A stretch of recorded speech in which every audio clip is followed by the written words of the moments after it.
Hello दोस्तों, welcome to only IAS.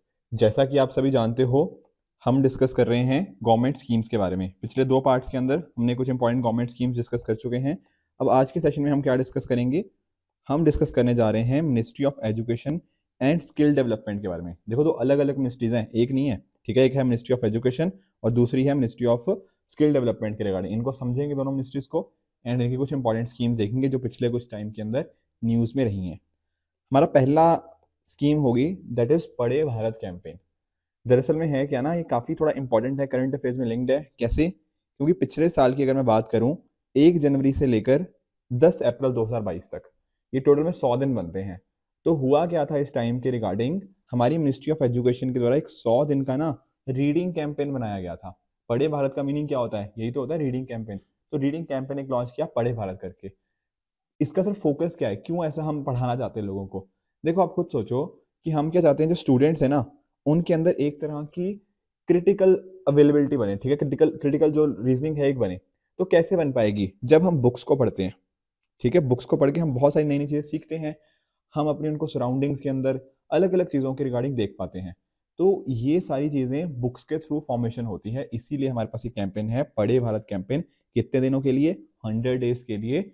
And यहाँ पर आपकी क्रिएटिविटी हो गया, क्रिटिकल थिंकिंग, वोकेबलरी, ये सारी चीज़ें डेफिनेटली बढ़ेंगी। ध्यान में रखना, ये सबके लिए नहीं है, ये चिल्ड्रन के लिए है। और चिल्ड्रन में भी अगर आपको स्पेसिफिकली बताऊं तो बाल वाटिका से लेकर ग्रेड 8 तक। अब आप लोग को शायद कंफ्यूजन होगी कि सर ये बाल वाटिका क्या होता है। देखो, मैं थोड़ा सा आपको समझा देता हूँ। दरअसल में ना, हमारी 2020 के अंदर हमारी जो न्यू एजुकेशन पॉलिसी हमें वो देखने को मिली। अब यहाँ पर क्या हुआ, इस न्यू एजुकेशन पॉलिसी के अंतर्गत हमने हमारा जो स्कूल एजुकेशन है उसको हमने 5+3+3+4 इस पर्टिकुलर सिस्टम में बांटा। सर इसका मीनिंग क्या होता है 5+3+3+4 का? देखो समझाता हूँ। एक होती है हमारी फाउंडेशन स्टेज। समझना, ध्यान से समझना, आप समझ जाओगे आराम से। फाउंडेशन स्टेज के अंदर क्या होता है, हम देखते हैं 3 साल से लेकर जो 8 साल के बच्चे होते हैं ना, उनको देखते हैं। दरअसल में यहाँ पर से क्या हुआ, आपकी क्लास सेकंड तक की जो भी एजुकेशन है वो यहाँ तक कवर होगी। और कहाँ से कवर होगी? ये स्टार्टिंग हो जाएगी आपकी प्रेपरेटरी क्लास से, जो होता है ना बाल वाटिका, उसको बोलते हैं। जैसे आप देखते हो आंगनवाड़ी हो गया, प्री स्कूल हो गया, फिर प्रेपरेटरी क्लास की तरफ आप बाल वाटिका की तरफ मूव करते हो, बेसिकली क्लास 1 से पहले उसको बोलते हैं। तो ये सारी चीज़ें फाउंडेशन स्टेज में आ जाती हैं, जहां आप सेकंड क्लास तक कंप्लीट कर चुके हो। फिर उसके बाद आ जाती है मिडिल स्टेज, ठीक है। ये सॉरी, उसके बाद प्रेपरेशन स्टेज आएगी। प्रेपरेशन स्टेज आएगी जब आप क्लास 3 से लेकर आप क्लास 5 तक होगे, या फिर आपकी जो एज होगी वो कहीं ना कहीं 8 to 11 होगी। फिर उसके बाद आप आ जाओगे कौन सी स्टेज के अंदर? मिडिल स्टेज के अंदर। यहाँ वाली स्टेज के अंदर क्या होता है, आपकी क्लास 6 से लेकर आप क्लास 8 तक हो, या फिर आपकी जो एज होती है वो 11 साल से 14 साल के बीच में है। एंड आखिर में चौथी स्टेज है, दैट इज सेकेंडरी स्टेज। अब इस स्टेज में क्या होगा? इस स्टेज में होती है आपकी एज, या फिर आपकी जो क्लासेस होती हैं वो होती है 9th क्लास से लेकर 12th क्लास तक, ठीक है, जो 9th से +2 होता है। और जो आपकी एज होती है कहीं ना कहीं 14 to 18 होती है। समझ आया? तो इस तरह से 4 पर्टिकुलर ग्रुप्स में आप देख सकते हो, foundation stage, preparatory stage, middle stage and secondary stage. Foundation stage क्या है? क्लास 3 तक, सॉरी क्लास 2 तक आपकी कंप्लीट हो जाएगी बिल्कुल प्रेपरेशन से लेकर। फिर प्रेपरेटरी स्टेज के अंदर क्लास 3 से क्लास 5, मिडिल स्टेज के अंदर 6 to 8 and lastly secondary stage के अंदर 9 to 12 आपकी क्लासेज होती हैं। तो ये है 5+3+3+4। ये उस हिसाब से इस तरह से 4 स्टेजेस डिवाइडेड हैं। जो स्टार्टिंग वाला था ना, हम प्रेपरेटरी स्टेज, बेसिकली क्लास 1 से पहले का टाइम जो हो गया वो, उसको हम कहते हैं बाल वाटिका। तो यहाँ पर जो पढ़े भारत कैंपेन है, यहाँ बात करी जा रही है बाल वाटिका से लेकर चिल्ड्रन जो कि क्लास 8 में पढ़ते हैं, उन सभी को यहाँ पे कवर कर लिया गया है। यहाँ पर आप इस पर्टिकुलर देखो, फोकस इनके ऊपर है, पर पार्टिसिपेशन हम सभी स्टेक होल्डर्स की देख रहे हैं। खुद देखो ना, अगर बच्चों को पढ़ाना है तो कहीं ना कहीं उनके पेरेंट्स को, उनके टीचर्स को, ठीक है, बाकी और कम्युनिटीज को, एजुकेशन एडमिनिस्ट्रेटर्स को, सबको इन्वॉल्व करना पड़ेगा ना। तो यहाँ पर हम इसी चीज को एक्सपेक्ट यहाँ पे कर रहे हैं पढ़े भारत कैंपेन के अंतर्गत। इसके साथ ही क्या होगा, यहाँ पर एक एक्टिविटी ली जाएगी पर वीक पर ग्रुप। तो फोकस किया जाएगा कि किस तरह से हम इस ग्रुप के रिगार्डिंग रीडिंग को थोड़ा और एंजॉयबल बना पाए। और आप लोगों को भी नोटिस किया होगा ना कि जिन लोगों के अंदर ना एक रीडिंग की हैबिट होती है, वो ओवर द टाइम काफी अच्छे एज अ लर्नड पर्सन की तरह निकलते हैं। और लंबे टाइम के अंदर उनके अंदर एक तरह की लाइफ लॉन्ग रीडिंग हैबिट एक डेवलप हो जाती है।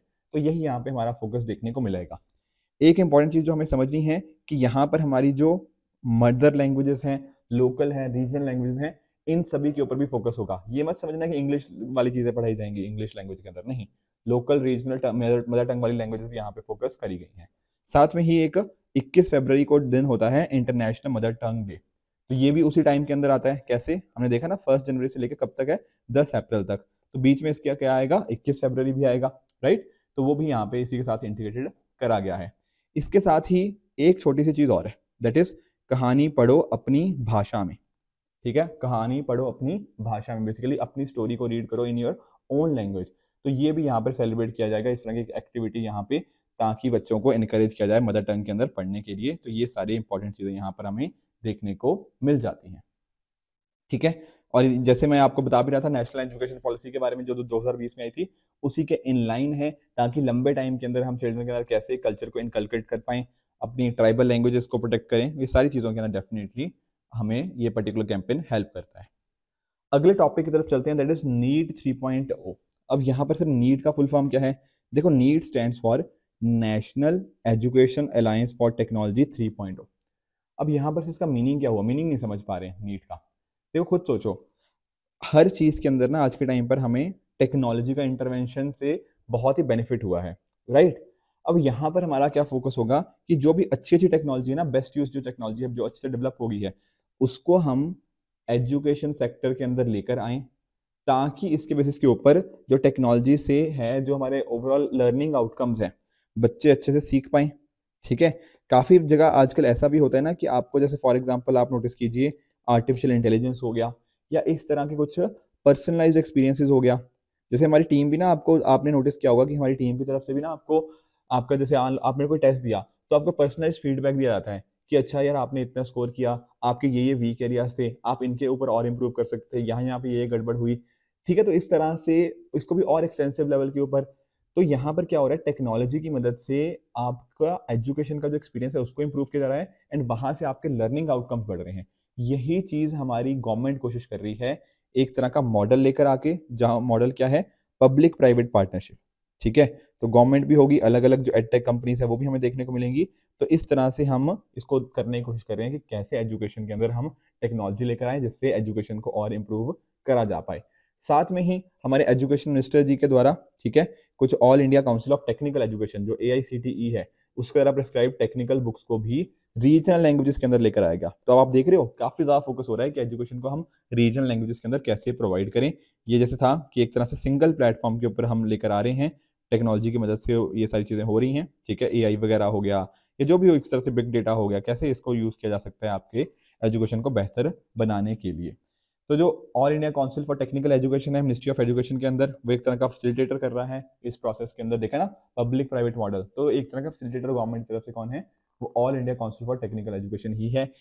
ऐसा नहीं है कि सिर्फ हम रिच स्टूडेंट्स की यहाँ पे बात कर रहे हैं, नहीं, हमारा फोकस होगा कि ये इस तरह के जो सोल्यूशन है ना, ये फ्रीली हर बच्चे तक पहुंच पाए, चाहे इकोनॉमिकली बैकवर्ड हो गया, सोशल इकोनॉमिकल बैकवर्ड हो गया, उस तरह के स्टूडेंट्स तक भी हम ये चीज़ें पहुंच पाए। ये सारा फोकस यहाँ पर है, ठीक है। फोकस वही है, एडटेक सॉल्यूशंस और कोर्सेज स्टूडेंट्स तक पहुंच पाए। जो सेकंड चीज इनके द्वारा लॉन्च करी गई थी मिनिस्ट्री ऑफ एजुकेशन के द्वारा, that was all India council of technical education के द्वारा जो टेक्निकल बुक्स थी वो रीजनल लैंग्वेजेस के अंदर प्रोवाइड करने की यहाँ पे बात थी। तो काफी एक अच्छा स्टेप है, आने वाले टाइम के अंदर हम और इसमें प्रोग्रेस भी देख पाएंगे कि उनकी क्रिटिकल थिंकिंग इंप्रूव हो रही है। नेक्स्ट हमारा टॉपिक है उन्नत भारत अभियान। अब ये क्या चीज है सर, देखो यहाँ पर ना आपको ध्यान रखना है गांधी जी के बारे में। गांधी जी क्या बात करते थे, गांधी जी बात करते थे रूरल एरियाज की, करते थे ना। तो यहाँ पर भी ना हम एजुकेशन को कहीं ना कहीं रूरल एरिया के साथ यहाँ पे लिंक करना है। कैसे, हमारा यहाँ पे फोकस है कि हायर एजुकेशनल इंस्टीट्यूशन जैसे हो गया, बड़े बड़े इंस्टीट्यूट्स हो गया, जैसे मान लो मैं आपको एग्जांपल देता हूँ, मान लो जैसे IIT दिल्ली हो गया, वो क्या करे, वो बाकी और इंस्टीट्यूशन के साथ थोड़ा वर्क करे और कहीं ना कहीं फिर रूरल इंडिया में जाए, वहां पर देखिए कि इनके क्या चैलेंजेस हैं, इन चैलेंजेस के लिए हम क्या सोल्यूशंस को डेवलप किया जा सकता है। इस तरह से ये जो बड़े बड़े इंस्टीट्यूशन है ना, एजुकेशन इंस्टीट्यूशन, बहुत अच्छे होते हैं, इनके पास कुछ नए सोल्यूशंस हैं। तो ये नए सोल्यूशंस हम कैसे अपने रूरल इंडिया के सोल्यूशंस को, प्रॉब्लम्स को टैकल करने के लिए यूज कर सकते हैं, उसके लिए एक फ्लैगशिप प्रोग्राम है उन्नत भारत अभियान, जो कि किसके द्वारा है, मिनिस्ट्री ऑफ एजुकेशन के द्वारा इसको लॉन्च किया गया था 2014 के अंदर। तो CBSE ने भी अभी क्या किया है, central board of school education ने अनाउंस किया है कि इसका 27वां एडिशन होगा, ठीक है। तो न्यूज़ तो इतनी इंपॉर्टेंट नहीं है, पर ओवरऑल जो प्रोजेक्ट है वो काफ़ी ज़्यादा इंपॉर्टेंट हमारे लिए बन जाता है। फोकस वो है कि रूरल एरियाज़ को ना हमने डेवलप करना है, जो भी यहाँ पे इश्यूज आ रहे हैं वो सॉल्व करें। जैसे मान लो फैकल्टी हो गया, इन स्टूडेंट्स हो गया यहाँ के IITs वगैरह के, तो ये स्टूडेंट्स देखेंगे ना कि यार ये दिक्कत आ रही है, तो फैकल्टी भी कुछ नए सोल्यूशन लेके आएगी, स्टूडेंट्स अपने कुछ सस्टेनेबल सोल्यूशन लेके आ सकते हैं, फिर टेक्नोलॉजीज को उस हिसाब से कस्टमाइज किया जा सकता है, कुछ इनोवेशन लेके आया जा सकता है, ताकि ये सारे इश्यूज हम यहाँ पे सॉल्व होते हुए देखने को मिल जाए। हमारे यहाँ पे कोऑर्डिनेटिंग इंस्टीट्यूशन कौन है इसका? IIT दिल्ली है, ठीक है ना।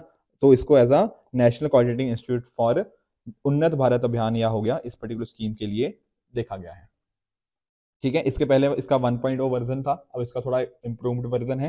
तो यहाँ पर सभी एजुकेशन इंस्टीट्यूशंस को ये स्कीम एक्सटेंड कर दी गई है। तो इस तरह से ये पर्टिकुलर उन्नत भारत अभियान, आई होप आप समझ गए होंगे कैसे वर्क करता है। जैसे गांधी का आइडिया था ना कि रूरल एरियाज को थोड़ा और डेवलप कर, हम उनको डिसेंट्रलाइज माध्यम के थ्रू इंडिया तभी प्रोग्रेस कर पाएगा कहीं ना कहीं जब हमारे रूरल एरियाज जो विलेजेस हैं वो डेवलप कर पाएंगे। तो यही फोकस हमें यहाँ पे देखने को मिल जाता है। नेक्स्ट टॉपिक की तरफ बढ़ते हैं, national means cum merit scholarship. अब देखो इसका क्या मीनिंग है। अगर आपने कई बार नोटिस किया होगा ना, तो मान लो एक स्टूडेंट है, ये पढ़ने में अच्छा है, पर होता क्या है ना, कई बार इसको एजुकेशन छोड़नी पड़ती है। क्यों छोड़नी पड़ती है? क्योंकि हो सकता है इसके पास पैसे ना हो, ठीक है। इस कई बार पेरेंट्स को लगता है कि यार थोड़ा बहुत पढ़ा लिखा लिया, अब और नहीं पढ़ाएंगे क्योंकि आगे पैसे नहीं है, आगे इसको कहीं ना कहीं हम रोजगार में लगा देंगे। तो यहाँ पर ना हमारे पास एक स्कीम आती है, national means cum merit scholarship.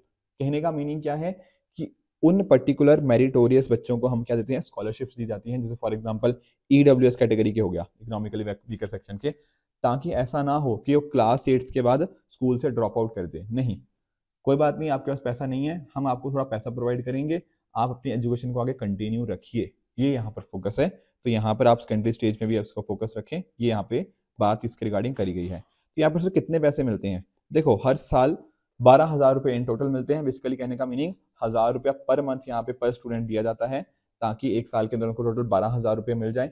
और यहाँ पर फोकस किया जाए, टोटल 1 लाख फ्रेश स्कॉलरशिप्स हर साल दी जाती हैं जो 9th के अंदर होते हैं उन पर्टिकुलर स्टूडेंट्स को। अब यहाँ पर ना कुछ आपको ना कुछ कंडीशंस देखने को मिलेंगी। जैसे फॉर एग्जांपल मैं आपको समझाता हूँ। जैसे आपने ना नवोदय विद्यालय हो गया, ठीक है, केंद्रीय विद्यालय हो गया, या रेजिडेंशियल स्कूल के जो स्टूडेंट्स हो गए, वो यहाँ पर इसके लिए एंटाइटल्ड नहीं है। कई बार इस तरह की स्टेटमेंट आ जाएगी कि इन स्टूडेंट्स को भी दी जा सकती है। द आंसर इज नो, ठीक है। नवोदय विद्यालय हो गया, केंद्रीय विद्यालय और रेजिडेंशियल स्कूल इस पर्टिकुलर स्कॉलरशिप के लिए एंटाइटल्ड नहीं है। साथ में ही स्टूडेंट ऐसा नहीं होना चाहिए कि प्राइवेट स्कूल में पढ़ रहा है, नहीं, स्टूडेंट गवर्नमेंट हो गया, गवर्नमेंट एडेड या लोकल बॉडी स्कूल्स के अंदर ही पढ़ रहा होना चाहिए, तब भी उस पर्टिकुलर स्टूडेंट को ये चीज़ दी जा सकती है। इसके साथ में कुछ और पर्टिकुलर चीज़ें भी हैं। पेरेंटल इनकम भी तो होना चाहिए ना। अभी देखा ना कि वो उनके मतलब इकोनॉमिकली वीकर सेक्शन वैसे हम 8 लाख कहते हैं, पर यहाँ पर वहाँ उसकी डेफिनेशन कुछ अलग है। कहने का पॉइंट क्या कि पेरेंट्स के पास ज़्यादा इनकम नहीं है। तो कितनी इनकम की बात करी गई है? 3.5 लाख पर एनम। तो अगर पेरेंटल इनकम, जितने भी सोर्सेज हैं पेरेंट के इनकम के, सब मिला के 3.5 लाख से कम है, तभी ये पर्टिकुलर पर्सन जो कैंडिडेट है वो एलिजिबल हो पाएगा स्कीम के लिए। अगर इनकम ज़्यादा है तो नहीं एलिजिबिलिटी। साथ में ही मेरिट भी तो है यहाँ पे, ठीक है। ऐसा नहीं कि कोई भी हो, मेरिट भी तो थोड़ी बहुत होनी चाहिए। तो यहाँ पर क्या है कि स्टूडेंट ने ना कम से कम 55% मार्क्स तो लाए ही होने चाहिए क्लास 7 के अंदर, ठीक है। और ये पर्टिकुलर चीज शेड्यूल कास्ट और शेड्यूल ट्राइब स्टूडेंट्स के लिए 5% कम रखी गई है, ताकि वो भी इसके अंदर अच्छे से पार्टिसिपेट कर पाए। तो जो स्टूडेंट्स हैं कौन सिलेक्ट करता है? इनको सिलेक्ट किया जाता है एक तरह के एग्जामिनेशन के थ्रू, जो कि स्टेट हो गया, यूटी गवर्नमेंट्स, वो एग्जाम कंडक्ट कराती है, फिर उस हिसाब से स्कॉलरशिप उनको दी जाती है। तो जो स्कॉलरशिप होती है ना, वो डीबीटी माध्यम से आती है। कहने का मीनिंग क्या?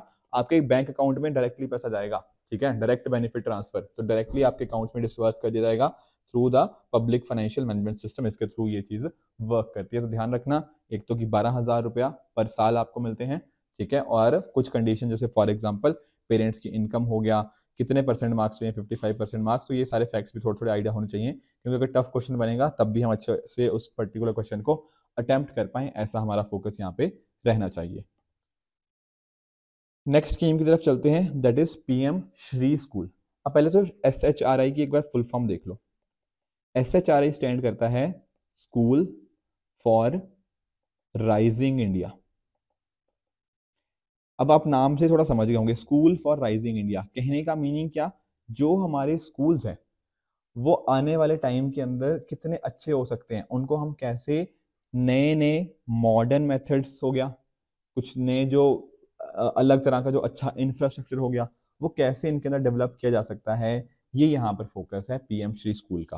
थोड़ा और देखते हैं, तो जो पिछले साल का हमें टीचर्स डे देखने को मिला था 5 सितंबर को, वहां पर प्रधानमंत्री जी द्वारा इस पर्टिकुलर इनिशिएटिव को अनाउंस किया गया था, पीएम श्री स्कूल को। ये फुल फॉर्म मैंने आपको बताई, PM schools for rising India. ये एक सेंट्रली स्पॉन्सर्ड स्कीम है जिसको मिनिस्ट्री ऑफ एजुकेशन ने लॉन्च किया है। देखो पिछले लेक्चर्स के अंदर ना मैंने आपको स्पॉन्सर्ड और सेक्टर स्कीम के बारे में बताया था। जब बात करते हैं हम सेंट्रली सेक्टर स्कीम की, यहाँ पर कहने का मीनिंग क्या है, जो 100% फंडिंग है वो किसके द्वारा आती है, वो आती है सेंट्रल गवर्नमेंट के द्वारा। वेरस जब मैं बात करता हूँ सेंट्रली स्पॉन्सर्ड स्कीम की, यहाँ पर सेंटर और साथ में स्टेट्स दोनों मिलकर कुछ ना कुछ कंट्रीब्यूट करते हैं। ठीक है, ये नंबर जो स्टेट्स द्वारा कंट्रीब्यूट किया जाता है ये थोड़ा चेंज होता रहता है डिपेंडिंग अपॉन द फैक्ट कि स्टेट कैसी स्टेट है, क्या वो कोई हिमालयन स्टेट तो नहीं है, हिली स्टेट तो नहीं है, उस हिसाब से चेंज होते रहते हैं। बट अदरवाइज सिंपल मीनिंग ध्यान रखो, सेंट्रल सेक्टर स्कीम का मतलब 100% contribution by the centre, centre sponsored scheme का मतलब यहाँ पर सेंटर और स्टेट्स दोनों यहाँ पे कॉन्ट्रीब्यूट करते हैं। फोकस क्या है कि नियरली मतलब या फिर 14,500 से भी जो ज्यादा हमारे स्कूल्स हैं, ठीक है ना, उनको हम एक तरह से अपग्रेड करें, उनको डेवलप करें। कैसे से डेवलप करना है, देखो उनके अंदर कुछ अच्छा इंफ्रास्ट्रक्चर हो, ये सारी चीजें यहाँ पे बात करी गई है। यहाँ पर आप नोटिस भी कर सकते हो, ठीक है ना, उनको एक तरह से ना एग्जाम्पल की तरह सेटअप करना है। ठीक है, ये लिखा है यहाँ पे एग्जाम्पलर स्कूल्स, ठीक है, यहाँ पर होना चाहिए, यहाँ पे पढ़ने के लिए, खेलने के लिए प्ले स्कूल हो गया, टॉय स्कूल हो गया, ये सारे यहाँ पे हम डेवलप कर रहे हैं और इससे हम एक्सपेक्ट कर रहे हैं कि नियरली लाखों स्टूडेंट्स को यहाँ पे बेनिफिट होगा। ठीक है, और जो नई नई पेडागोजी जो होती है ना कि पढ़ाने का क्या तरीका होना चाहिए, वो पेडागोजी इस तरह से अडॉप्ट करनी है कि वहां पर ना बच्चे सीखें पढ़ने और खेल कूद के साथ साथ। ठीक है, खेलों कूद से भी, खेल कूद से भी बहुत सारी चीजें सीखी जा सकती हैं, तो ये यहाँ पे फोकस है। जैसे यहाँ पे आपको देख सकते हो आप, सेंट्रल गवर्नमेंट हो गया, ठीक है, यूटी गवर्नमेंट हो गया, लोकल बॉडीज, इनके स्कूल जो भी होते हैं वहां पे ये फोकस है। ठीक है, तो जैसे फॉर एग्जाम्पल आप नोटिस करते होंगे, टेक्नोलॉजी हो गया, स्मार्ट क्लासरूम हो गया, स्पोर्ट्स को डेवलप करना। ठीक है, तो ओवरऑल एक तरह का modern transformation and holistic method यहाँ पे फोकस करने की बात करी गई है। एक इंपॉर्टेंट चीज इसमें और भी है, that is what, green schools को डेवलप करना। सर ग्रीन स्कूल्स का मीनिंग क्या होता है, देखो हमारा फोकस है, ठीक है, एनवायरनमेंट के, जब हम एनवायरनमेंट मिनिस्ट्रीज की तरफ बढ़ेंगे तब मैं आपको एनवायरनमेंट के बारे में भी बताऊंगा। तो आप जानते हो 2070 तक हम नेट जीरो बनना चाहते हैं, प्लस साथ ही साथ हमारे सस्टेनेबल डेवलपमेंट गोल्स को हमने अचीव करना है। उसके लिए हमारे इंटरनेशनली नेशनल डेवलपमेंट जो कॉन्ट्रीब्यूशन होते हैं, ठीक है, उनको भी हमने अचीव करना है 2030 तक। तो डेफिनेटली इंडिया काफी एक एम्बिशियस प्रोजेक्ट पे वर्क कर रहा है, तो इसको वर्क करने के लिए सभी चीजों को साथ में आना पड़ेगा। तो स्कूल्स भी जो हम डेवलप करेंगे ना वो भी ग्रीन स्कूल्स होंगे। जैसे फॉर एग्जांपल यहाँ पे पानी को कैसे कंजर्व किया जा सकता है, वेस्ट को रिसाइकल करने की बातें हो गया, इंफ्रास्ट्रक्चर जितना भी डेवलप होगा वो एनर्जी एफिशिएंट होगा। तो ये सारी बातें यहाँ पे करी गई हैं, तो इसलिए इनको ग्रीन स्कूल्स के नाम से देखा जा सकता है। तो ये जो सारी बातें हैं ना, दरअसल में नेशनल एजुकेशन पॉलिसी 2020 में भी करी गई थी, तो उसी के इन लाइन में रहते हुए हमारी ये जो पीएम श्री स्कूल्स हैं उसको डेवलप करने की बात करी गई है।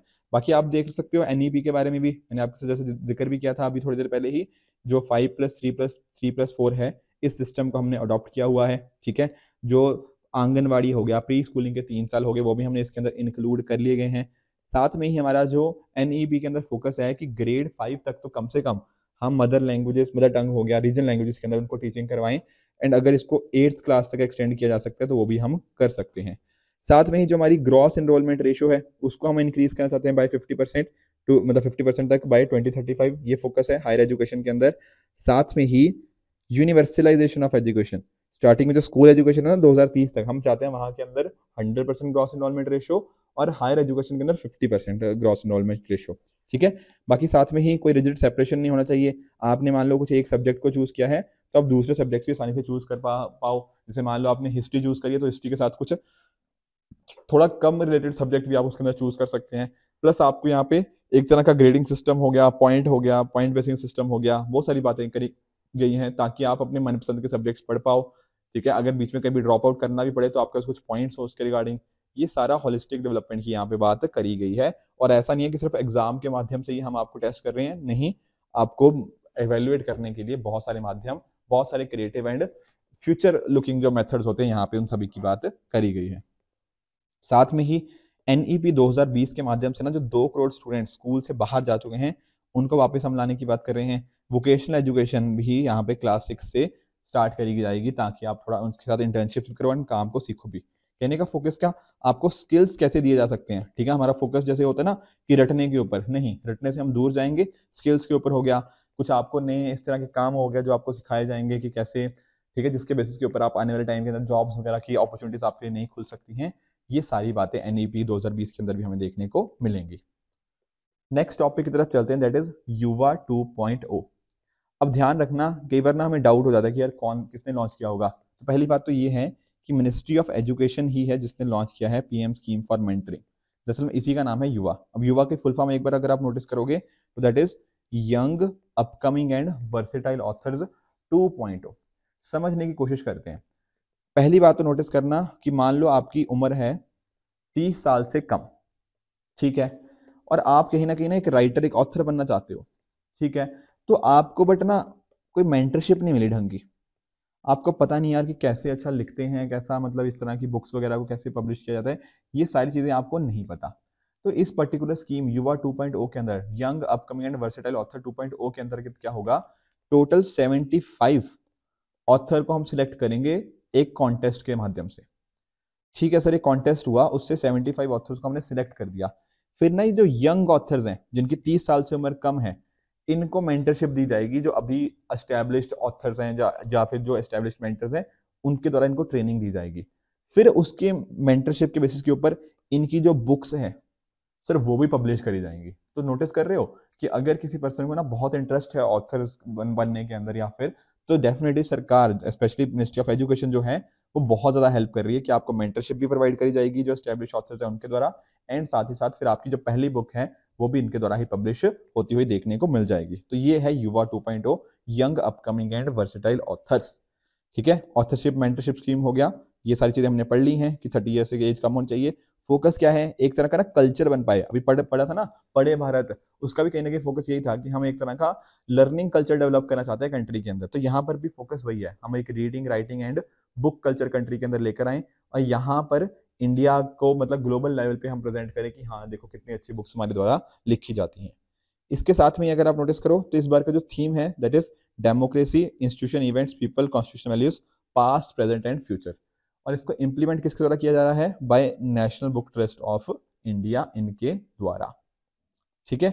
ये कैसे टेक्निकल कैसे वर्क करता है, तो टोटल 75 ऑथर्स को सिलेक्ट किया जाएगा एंड अकॉर्डिंगली उनको मेंटरशिप वगैरह दी जाएगी ऑथर्स के द्वारा, एंड उसके बेसिस के ऊपर इनकी जो बुक्स हैं उनको लॉन्च किया जाएगा। एक बात और नोटिस करना, ये नेशनल बुक ट्रस्ट तो देख लिया, यहाँ पर ना जो बुक्स वगैरह होंगी उनको इंडियन लैंग्वेजेस के अंदर भी ट्रांसलेट किया जाएगा ताकि हम जो एक भारत श्रेष्ठ भारत है ना उसको थोड़ा प्रमोट कर पाएं। अब आप लोग सोच रहे होंगे सर ये एक भारत श्रेष्ठ भारत प्रोग्राम क्या है।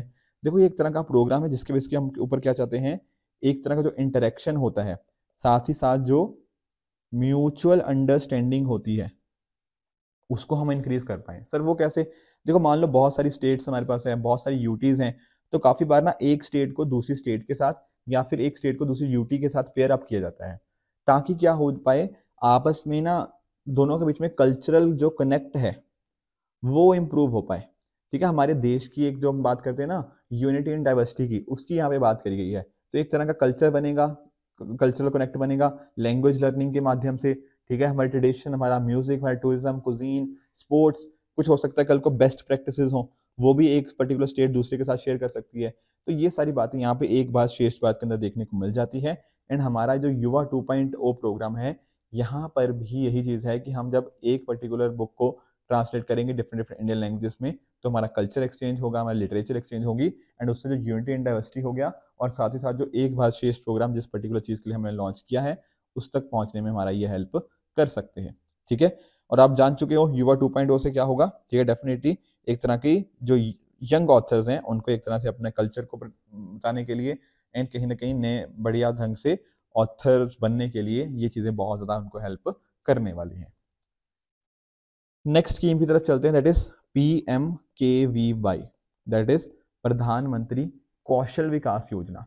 अब पहली बात तो समझो है क्या, ये कौन सी मिनिस्ट्री है, देखो नाम से पता लगना चाहिए कौशल, दरअसल में ministry of skill development and entrepreneurship की बात है। दरअसल जो न्यूज़ है ना वो न्यूज़ मिनिस्ट्री ऑफ एजुकेशन के रिगार्डिंग है, पर मिनिस्ट्री पूछी जाए तो मिनिस्ट्री ऑफ स्किल डेवलपमेंट ही है। तो न्यूज़ क्या है, अभी मिनिस्ट्री ऑफ एजुकेशन ने बताया था कि 3 लाख वुमेन को ट्रेन किया गया इसके अंदर, ठीक है। पर ये स्कीम अगर मैं बात करूं तो स्कीम भैया लॉन्च हुई थी 2015 के अंदर, by ministry of skill development and entrepreneurship, जिसको इम्प्लीमेंट किया जाता है by NSDC, that is national skill development corporation. अब यहाँ पर सिर्फ फोकस क्या है प्रधानमंत्री कौशल विकास योजना के अंदर, यहाँ पर फोकस है कि आपको ना ट्रेनिंग दी जाए सबको, ठीक है ना, और साथ ही साथ पे आउट्स वगैरह प्रोवाइड किए जाएं जो लोग ट्रेनिंग प्रोवाइड करते हैं उनको। आप खुद सोचो ना, अगर हमारे लोगों के पास अच्छे खासे स्किल्स होंगे तो डेफिनेटली उन स्किल्स के बेसिस के ऊपर क्या कर पाएंगे, अच्छी जॉब्स मिल पाएंगी। तो गवर्नमेंट का जो ओवरऑल विजन है यहाँ पे स्किलिंग का विजन है, ठीक है। तो जो भी पर्सन की ट्रेनिंग फीस होती है या असेसमेंट फीस होती है वो पूरी फीस सरकार ही देने वाली है। और जिन पर्सन को जो लोग ट्रेनिंग, देखो आप खुद सोचो, एक बंदा है जो ट्रेन करेगा और यहाँ पर लोग हैं जो ट्रेनिंग लेने आएंगे, ठीक है।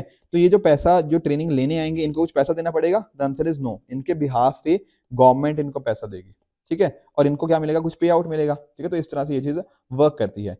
ध्यान रखना ये भी क्या है, एक तरह की सेंट्रल सेक्टर स्कीम है, जैसे बताया था ना अभी, यहाँ सॉरी सेंट्रल स्पॉन्सर स्कीम है। स्पॉन्सर का मतलब क्या, यहाँ पर सेंटर और स्टेट दोनों का यहाँ पे कॉन्ट्रीब्यूशन हमें देखने को मिल जाएगा। उस हिसाब से हमारे जो टारगेट्स हैं वो उसी बेसिस के ऊपर डिपेंड करेंगे। आगे चलते हैं, अगला हमारा टॉपिक है RPL, recognition of prior learning. अब देखो सर इसका मीनिंग क्या होता है, देखो मैं आपको एक एग्जांपल बताता हूँ। जैसे मान लो एक पर्सन है, हो सकता है ये AC वगैरह अच्छे से ठीक कर लेता हो, या फिर इस तरह की कुछ भी चीजें, मान लो प्लम्बिंग का काम कर लिया इसने, या कोई भी इस तरह के काम है, पर हमें तो नहीं पता कि अच्छे से कर लेता है या नहीं कर पाता। तो खुद सोचो, अगर इसको थोड़ा सा हमने इसको अच्छे से थोड़ी ट्रेनिंग वगैरह दे दी और इसका क्या कर दिया, इसके स्किल्स को ना हमने सर्टिफिकेट दे दिया कि हाँ भैया आपके जो स्किल सेट हैं बहुत अच्छे हैं, ठीक है, आपने ऑन द जॉब इतने साल आप AC ठीक करते हो तो आपकी काफी अच्छी खासी आपकी स्किल्स आ गई हैं, कुछ साल आपने काम किया है उससे आपके स्किल्स आ गए हैं, तो एक सर्टिफिकेट दे दिया। अब इस सर्टिफिकेट के बेसिस के ऊपर ना ये बंदा इंडस्ट्री में कहीं भी काम कर लेगा। पहले हमें नहीं पता था कि यार पता नहीं कैसा काम करता होगा, काफी अनऑर्गेनाइज मार्केट है ना ये, तो हम उसके अंदर ना एक तरह का सर्टिफिकेट इनको प्रोवाइड कर रहे हैं, इनको स्किल्स दिए जा रहे हैं ताकि कुछ अपॉर्चुनिटीज इनको भी इस सिलेक्शन के अंदर मिल पाए उस स्किलिंग एंड उस सर्टिफिकेशन के बेसिस के ऊपर। तो अभी सर रिसेंटली न्यूज़ में क्यों है, अभी न्यूज़ में इसलिए है कि जो हमारे union minister of education and मतलब है ना स्किल डेवलपमेंट की, उन्होंने सर्टिफिकेट दिए हैं जो NDMC वर्कर्स हैं। NDMC का मतलब क्या है, न्यू दिल्ली म्यूनिसिपल काउंसिल, ये नई दिल्ली की म्यूनिसिपल काउंसिल है, उनको मतलब एक तरह से वर्कर्स को सर्टिफिकेट दिए गए हैं क्योंकि उन्होंने RPL programme that is recognition of prior learning को कंप्लीट कर लिया है, ठीक है।